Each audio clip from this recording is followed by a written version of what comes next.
Alright guys, so 5 seconds. 5 seconds is all it takes for Reggie Sean, a young 19-year-old native Utah. One morning he woke up at 6 a.m. to just go out to drive on to his job. Unfortunately, he didn't know he was making one of the biggest decisions ever in his life. Young Reggie Sean woke up that morning too. He drove off. While he was driving, he was going down a straight path. In that path, like I said, he's been texting and driving that whole morning. That was the biggest decision he made that morning. When he was texting and driving, he was, not focusing and with no caution to the surroundings around him. He ended up swerving into the lane of the oncoming traffic. So he swerved over the yellow line. He ended up clipping a car. When that car was clipped, the car was turned behind him and was killed on impact by a pickup truck right behind him. That car had 2 men in there. So a 5-second text message took 2 lives that day. I don't know about you, but that doesn't sound worth it to me. So I'm going to be talking about one of the biggest issues we have here in the United States. It's texting and driving, and it's actually one of the lead causing accidents in the automobile. So specifically, I'm going to be talking about the negative effects. I'm going to be going over how it affects you, the risks it brings, and then most importantly, we're going to be talking about how to prevent it and how to, be able to see it coming as well. So I want to go back to that first, what I said, the 5 seconds. So the average text message actually takes from 5 to 15 seconds long. According to DoSomething.org, 5 seconds is what it takes for you to drive across a football field at 55 miles per hour. So that's a lot. If you're sending various text messages like on the freeway, I'm thinking about you're crossing probably 4 football fields within 20 seconds at that point. In California, most of our freeways are 65 miles per hour, so that's something that I take into consideration when I'm driving. I usually have my brothers or my siblings in there. I don't want to risk anybody's life. So imagine, for example, yourself, when you're driving, you look in the rearview mirror and you see the guy behind you texting. That's kind of scary sometimes. You hear about it on the news every day, you see about it at schools, it's not far from us, and I'm sure we all have been affected by at least somebody, or somebody that has been affected by texting and driving. And then my next one is going to say is also, according to iSpike.org, 1 out of 4 accidents are caused by texting and driving. So that's a 25% out of most of accidents. That's a lot. Like I said before, that's usually not far from home when it comes to those accidents. One of the big ways texting and driving can affect you is if you do get caught texting and driving, your insurance may go up because of the tickets and citations you get. And then actually one of the insurance policies, usually when you do get in an accident, you end up paying almost twice as much as you would have paid just regularly as well. If you guys ever been in a just regular automobile accident, you guys already know that. And not only that, texting and driving does stay on your record, so if you ever apply for any jobs that require you to deliver or any car service, you're already putting your future jobs at risk right there. If a police were to pull you over when you're texting and driving, your first ticket costs $20. That's a little bit. Your second citation, it can run you $50. And any other citation after that, it's going to be just $50 plain like that. Now, that may not seem like a lot, but that's money you're spending on something of a choice you made that's actually really bad for you as well. In Alaska, they're not as fortunate as us. For first people that offend the ban on texting and driving, they have to pay $10,000 and up to 1 year sentence in jail. So that's how serious it is over there. If you think about it, like I said, you're risking people's life. Not only that, you're risking your own. You're a hazard to the road. So that's kind of summing up how it can affect you. So next one we're going to go into is a little bit more serious. One of the negative effects texting and driving has as well is death. People die constantly in car crashes. It's crazy to say that people die within 5 seconds of a texting and driving accident. And then according to DMV.org, nearly 3,500 people die per year. So last year, in 2018, 4,637 people died in just car crashes alone when it comes to cell phone usage. That's compared to thousands of people, 10,000 of people that are died in drunk driving accidents. So that's almost half of that already. It's crazy to compare that people are texting and driving and causing casualties just as much as drunk driving. So leading to my next topic, how can we as a nation, as the United States, stop texting and driving throughout the whole United States? Well, as of right now, only 35 states in the United States have a ban across texting and driving, California being included. Still means there's a couple left that haven't even acknowledged the fact that texting and driving isn't that important to be banned. I think banning it within all the 50 states would be more reasonable. The only reason I say that is because that kind of shows accountability to everyone. It's a step in the right direction. If we're not accountable for what our actions are doing, a lot of us are getting away with it. I'm pretty sure most of you drove today and maybe sent one text message throughout your drive. And then, it might even be hard. You might even send one later today as well. But it shows us that we're accountable for it. If, cops can't stop all of us, of course,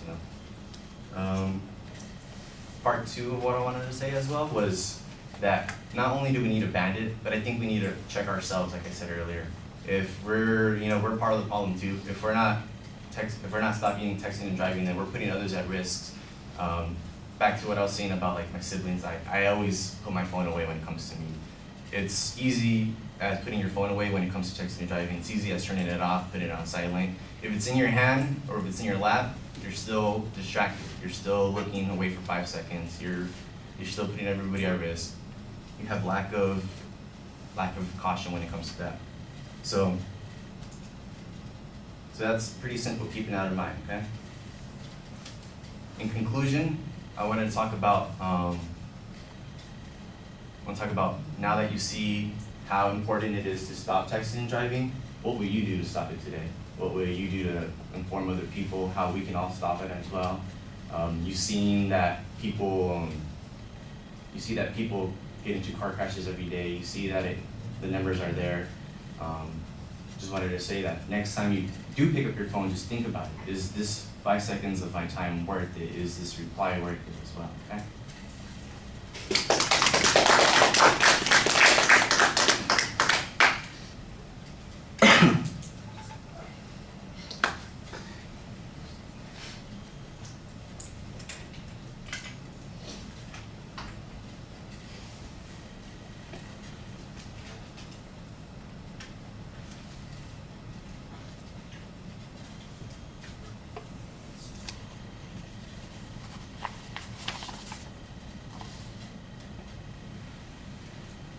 Established that the person who's supposed to do the oral evaluation is not here, so I guess I'll just get started on this. I like the dramatic story that you have at the beginning of the speech. That's pretty effective. Here's the thing that I think I was left with, though, at the end, when you got to the end of that story. It was unclear to me if the driver that you're talking about survived his own accident and just basically had the lives of the two people that he hit and killed, or if he also died. Either direction, there's something that you can do with that story.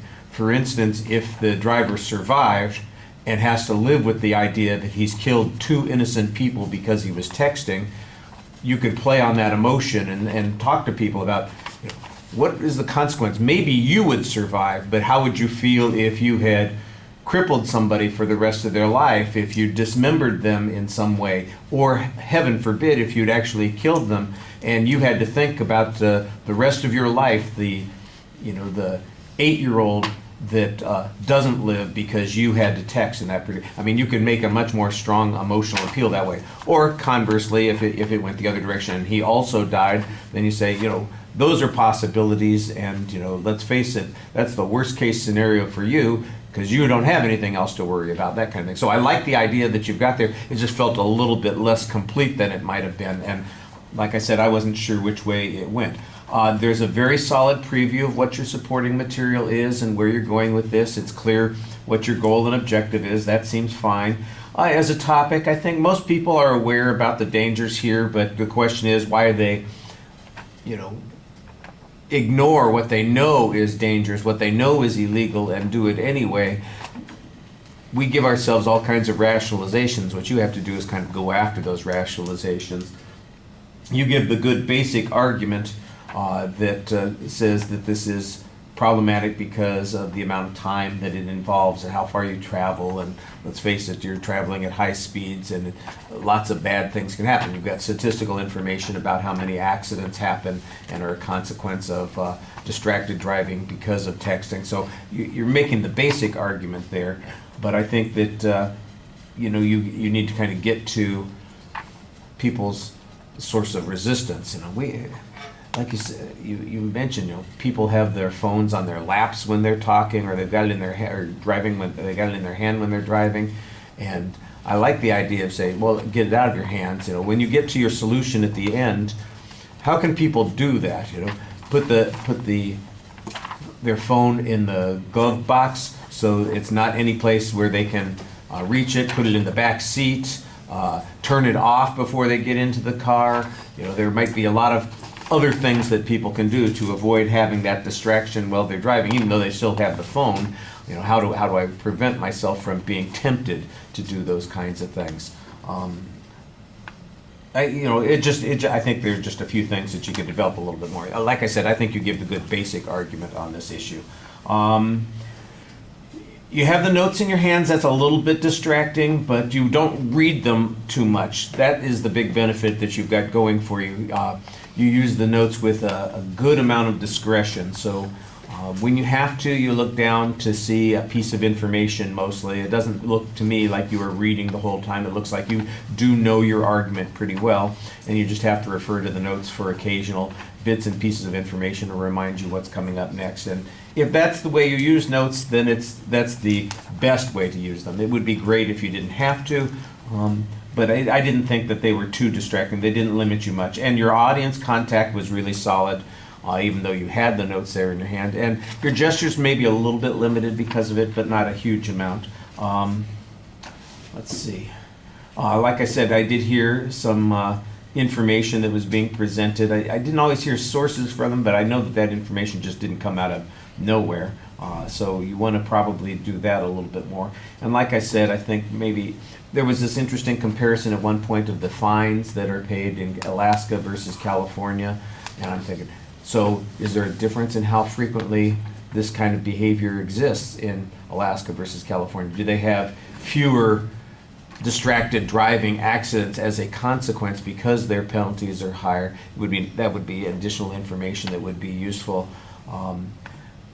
You say, well, the fine $20 or $50. I got to be honest with you. To me, that seems like it's, that's what you pay for lunch some days. And when you're potentially threatening somebody else's life, taking a risk like that seems like the violation should be much more significant. I think there might be even an argument to be made that you should be making that says that we need to, one of your solutions could be increasing the penalties. Of course, it would be easier to argue for increased penalties if we could see that the increased penalties make a difference in how people behave. And that's why I think that Alaska data might be useful for you.